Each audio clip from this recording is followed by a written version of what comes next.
put people in prison just for talking, as you were, just for speaking their mind.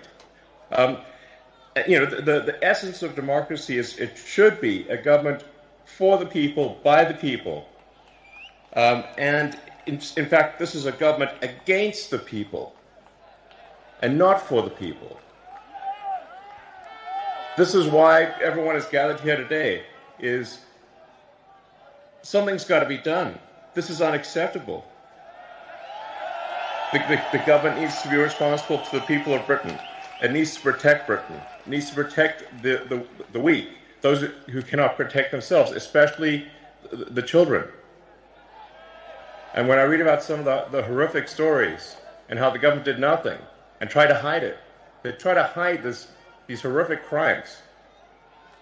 And then you see how much violence there's on the left, with our friend Charlie Kirk getting murdered in cold blood this week, and people on the left celebrating it openly. The left is the party of murder and celebrating murder. I mean, let that sink in for a minute. That's who we're dealing with here. That is who we're dealing with. Elon, to so many of the British public who are scared to exercise their free speech, they're worried about being imprisoned, they're worried about being attacked, even to share their speech on your platform of X. What message would you give to them? The message is really, my message is to the reasonable centre. The common sense. Sort of, my appeal is to British common sense, which is to look carefully around you and say, if this continues, what world will you be living in? This is a message to the reasonable centre, the people who ordinarily wouldn't get involved in politics, who just want to live their lives. They don't want. They're quiet. They just go about their business. My message is to them: if this continues, that violence is going to come to you. You will have no choice.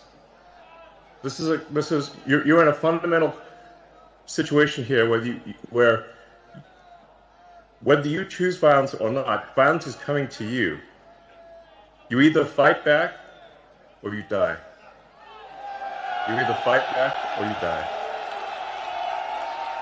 And that's the truth. Today, Elon, I think the British public are telling the world that they're ready to fight back. Good. Yes. Come on, Great Britain. Oh! Come on. We've inspired the nation. Elon, you've spoken a lot about woke culture, the woke mind virus, and how it damages innovation and freedom of thought. We know that DEI often sees people getting jobs when they definitely don't deserve them. Do you think this culture is holding back progress in the West? And what do you think needs to happen to reverse it? Yeah, I'm appealing to sort of common sense and fairness. I want to emphasize just common sense and fairness, which is that we should make our decisions based on merit, on how, if somebody is talented and hardworking, then that should be the only means of advancement. There should not be discrimination on the basis of sex or religion or any race or anything else. And what a lot of the woke stuff is, it's actually super racist, it's super sexist, and it's often it's anti-religion, but only anti-Christian. Like, why only anti-Christian? That's unfair. So this is why, again, my message is to the reasonable middle. Do you not want a world where there is fairness and common sense, and you advance as a function of how hard you work and your talent and your integrity? That should be all that matters. And the woke mind virus, that I call it, is against all of that. It's wrong. Thank you. Elon, we hear so much about censorship being pushed by governments and global corporations and organisations. A lot of people don't understand why we're allowing mass, uncontrolled immigration into all Western nations. Do you believe that there are powerful forces outside of elected officials, someone controlling governments, that are trying to control the flow of information, and how do we resist that pressure? I think when you look at the behavior of organizations or people, you have to say, what is the incentive for these organizations? And frankly, there's a massive incentive on the left to import voters. So if they can't convince their nation to vote for them, they're going to import people from other nations to vote for them. This is a massive factor. And frankly, it's a strategy that will succeed if it is not stopped. Thus far, it is succeeding. And you see strong movements to allow people who are not from Britain to vote in Britain, to allow people who are not from France or elsewhere to vote in those countries, and thus depriving the citizens of their democratic power. It's really a voter importation thing, and if they're allowed to succeed, if this is allowed to continue, they will succeed in importing voters, swaying the elections, and taking your vote away from you. That is 100% what is happening. Do you know what's great? The BBC and the mass media cannot control this, can they? I love it. I mean, the BBC is complicit in the destruction of Britain. And we pay for it, Elon. We pay for it. Yes. We're forced to pay for it. Do you know they send us to jail if we don't pay for it? You're forced to pay for your own destruction. It's insane. It's unfair. It is wrong.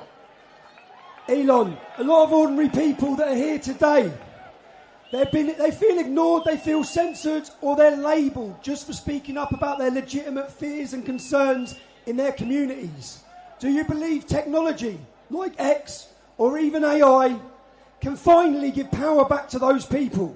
Or do you think it will make censorship worse or even automate it? I mean, that's a complicated question. It really depends on what government is in charge. The government can obviously use whatever powers are available to suppress the people.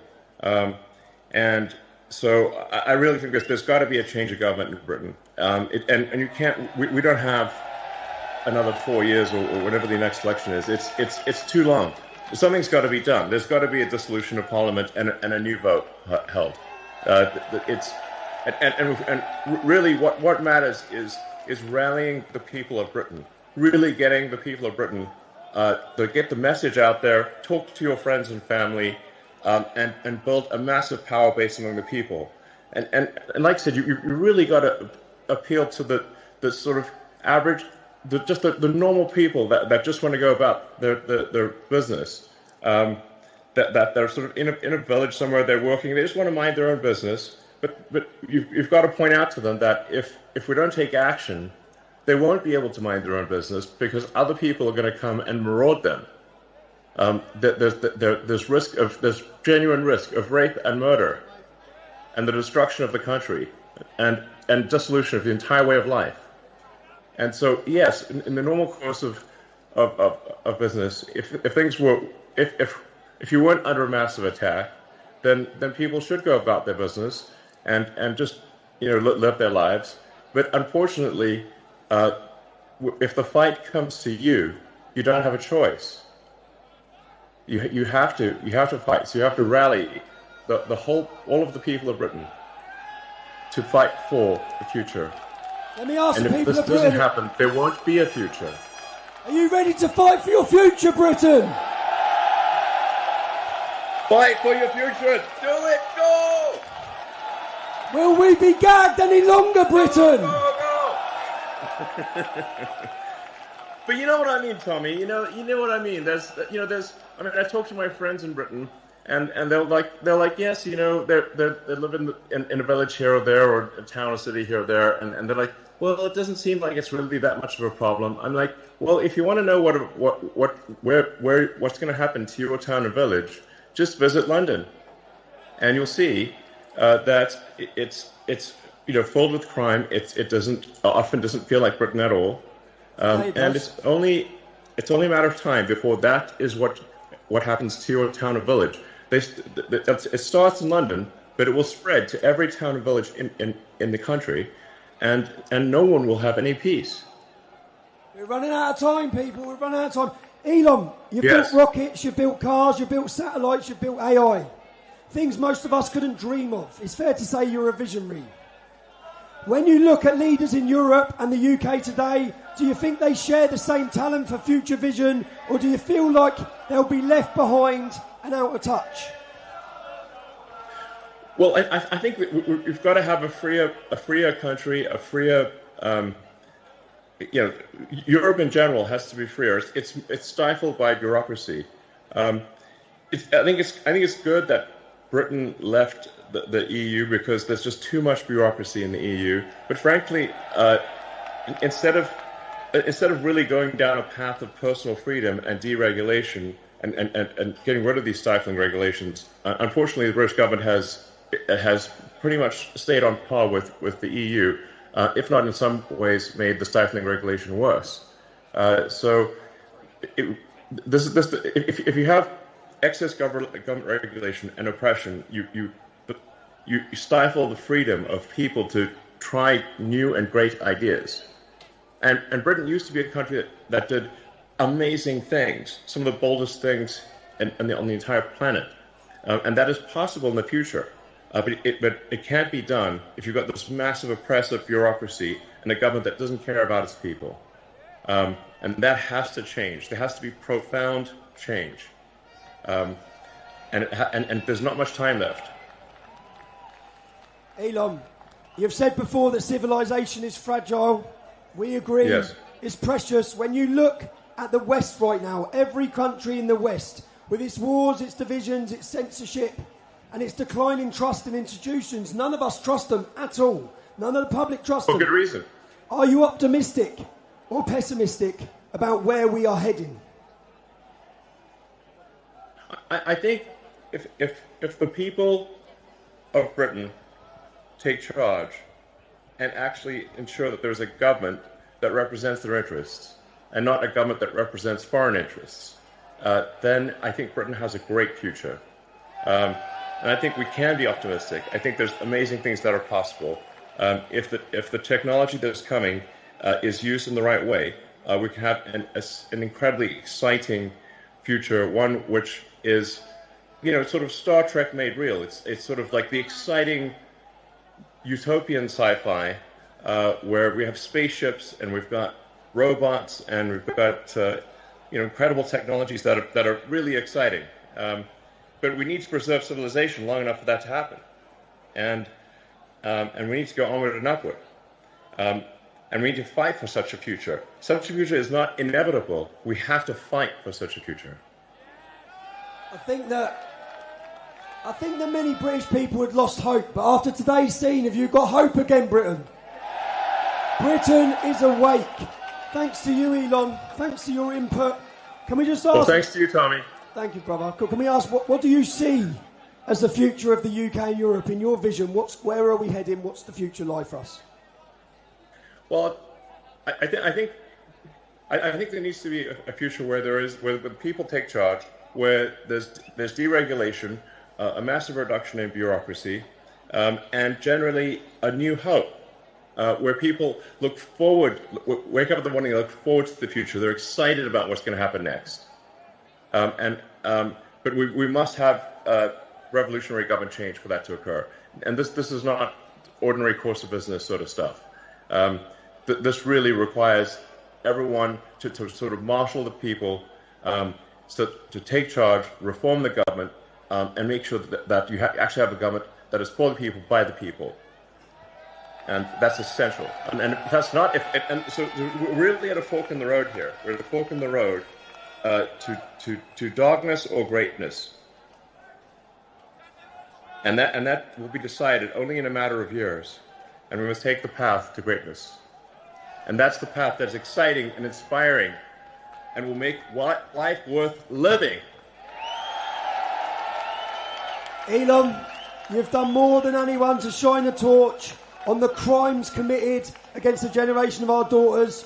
on behalf of everyone and on behalf of all of us in Great Britain, you know what, we wouldn't even be in the fight. Not only are we in the fight right now, but we're on the advance. Thanks to free speech being fought for us by Elon Musk.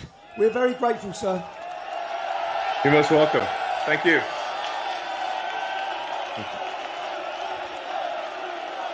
All right.